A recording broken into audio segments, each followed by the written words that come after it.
They were not Jewish. They were not. What were they? They were Muslims. Something I found out here a while back is that Muslims have a rosary. See, I thought only Roman Catholics had a rosary. And by the way, the word rosary, it means it's like a rose garden. Now remember, a rose is a symbol for secrecy. It's a symbol for mystery, Babylon the Great. The rose represents the sacred feminine because, here we go, because the rose always conceals the thorn. You get it, don't you? Okay? So we have the rose, we have the rosary. The Catholic rosary is prayed in honor of, guess who? Hail Mary, full of grace, the Lord is with thee. Blessed art thou among women. Blessed is the fruit of thy womb, Jesus. Holy Mary, Mother of God. That's a lie. Pray for us sinners now and at the hour of our deaths. Amen.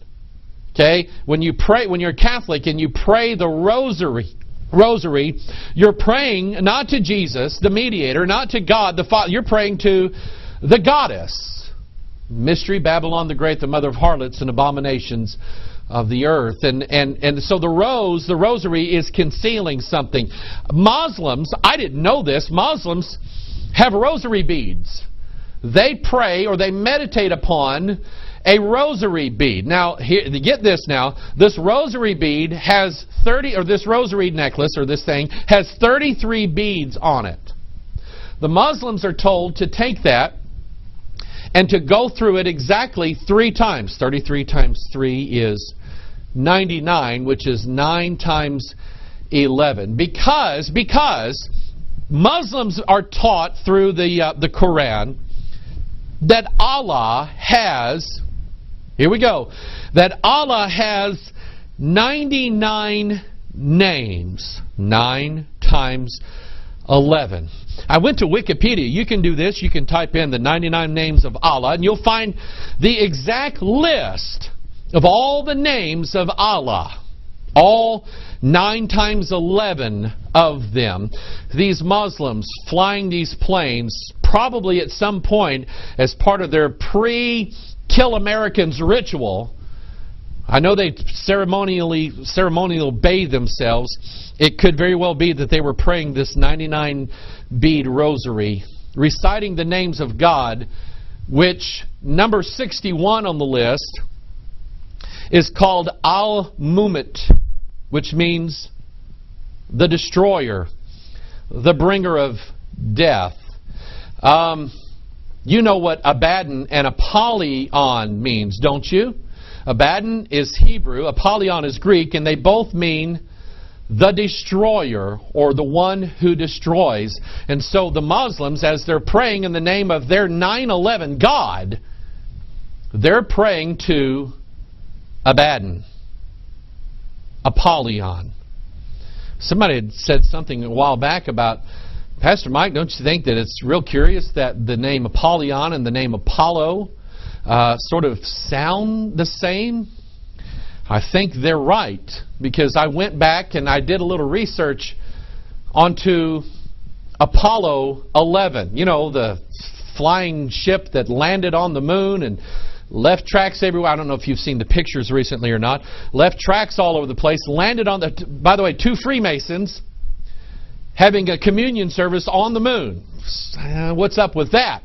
But anyway, here we have 2 Freemasons landing in an eagle, which Manly Hall says is not really an eagle, it's a phoenix.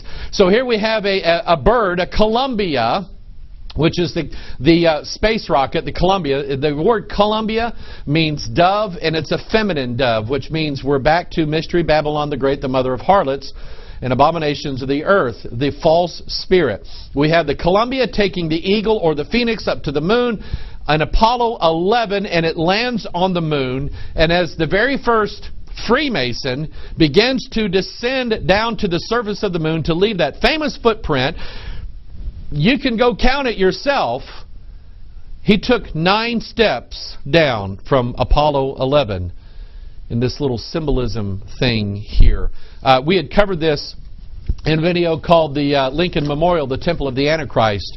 Lincoln Memorial is this like gigantic monument to the Antichrist, the beast. It's a temple with a god in it. Okay, just because it looks like Abraham Lincoln, that doesn't mean that it is. It's a temple with a God in it. By the way, its columns, its height, 99 feet tall precisely, which is 9 times 11. And I want to get into these movies. I wrote a book shortly after September 11, 2001 called The Babel Conspiracy. We did a video on it. A lot of people have seen it. We still have copies of the book. If you want a copy, just call a writer office and we'll get that to you. But I had mentioned in there some peculiarities of things that I had seen concerning what looked like a sort of a prophecy of September 11th, 2001. One of which was the movie called The Patriot. Now, let me explain this. If you watch The Patriot, it's a very well done movie. But at the end, it explains what all the revolution was about, what all the war was, all the bloodshed, what all the burning down and rebuilding is all about. It's explained at the end of that movie that it's about building a whole new world.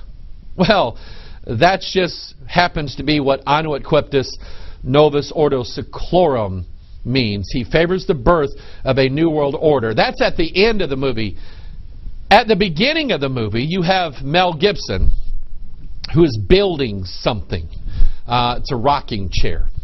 And the opening scene of the movie, here is Mel Gibson, and he's in his barn, he's in his workshop, and he's weighing this movie. And you see there on the screen, he recites these words, 9 pounds, 11 ounces. That's perfect, perfect. Okay? Of course, then, the 9 pound, 11 ounce rocking chair is destroyed. Okay? So just kind of, and so I was looking at that going, boy, that looks like something that, because, you know, I think this movie, The Patriot, came out in 1999, and I'm going, isn't that really weird that he mentioned 9 pounds, 11 ounces. We also put in the book and in the video, The Babel Conspiracy, I was watching Independence Day. Jeff Goldblum just happened to have a laptop with a countdown of when the aliens were going to make their strike on the major cities of the world. And the film takes you from, you know, different scenes here and there, and then it shows you the laptop, and you see the numbers 9/11 on there. And I went, oh my goodness, I think this is predicting 9/11. Well, I was right, but it wasn't just predicting September 11, 2001. It was predicting the real 9/11.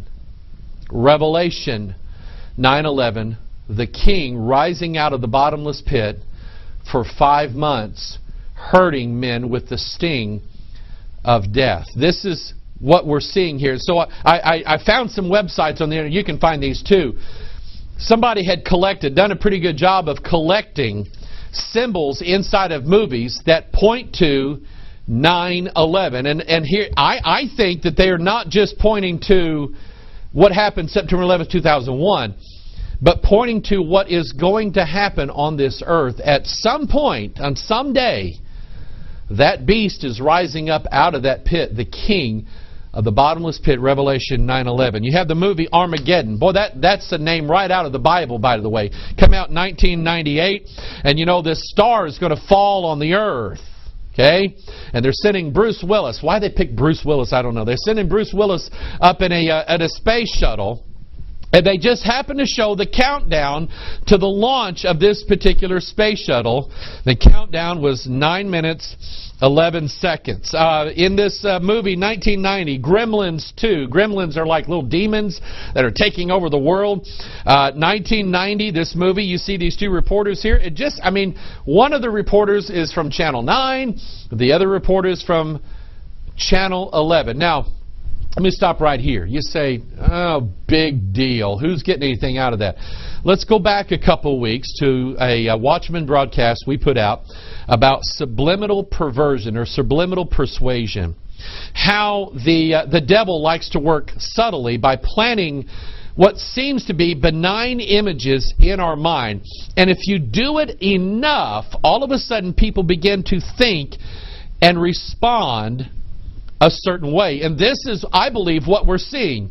Movies, TV shows, advertisements, commercials, magazine ads, comic books, video games, you name it.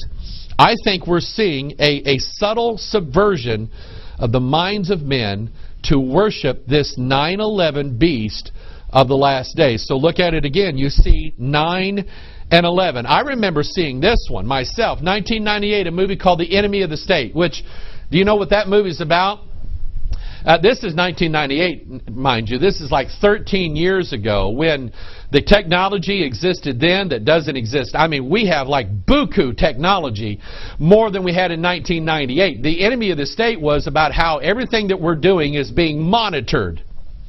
And the movie talks about a guy who's a politician in this movie, played by John Voight, I believe. And this politician is a murderer.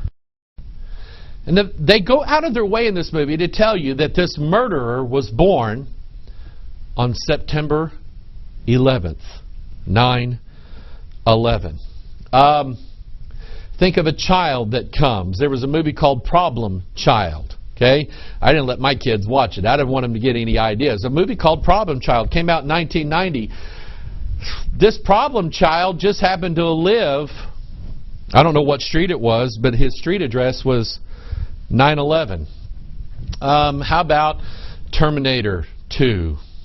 Terminator, where the cyborgs, the robots, the singularity happens and the robots take over planet Earth. And in T2, which was called Judgment Day, you remember the scene where Arnold Schwarzenegger and the little boy whose initials are JC, John Connor, is escaping the metallic cyborg that's going after them on, I think it's a bus or something like that, or a big rig, and they're driving down these canals in Los Angeles, and you just get, just a second of this bridge that he's going to run into, and it says, "Caution, 9/11.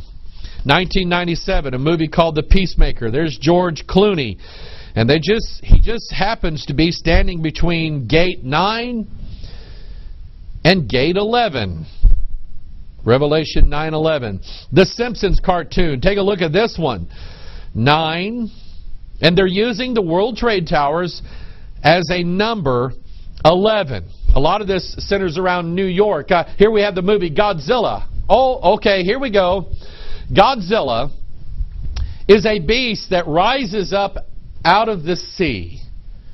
And here we have just a clip, a frame of someone looking at their watch, and the watch says 5 minutes till 9.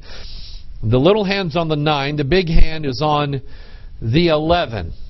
1999, there was a movie called The 13th Floor. It dealt with how we're not really in the real world. We're in this virtual reality world, sort of like The Matrix. We'll get to The Matrix in a little bit.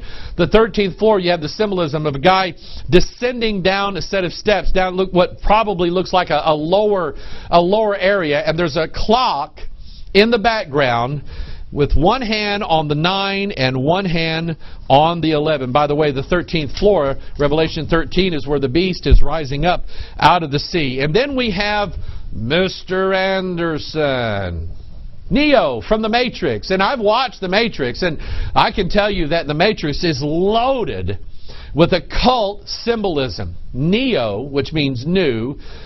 Thomas Anderson. You know what the name Anderson means? Son of, the word Ander or Andrew is Greek for man. The name Anderson means son of man. And in this movie, Neo is he's in like a prison. Only he doesn't know it. He's in the prison of his mind. And he wants to come out of that prison and be born again. And when you see him do that, he's like in this big womb, in this gel, in this goo, and he has no hair like a baby.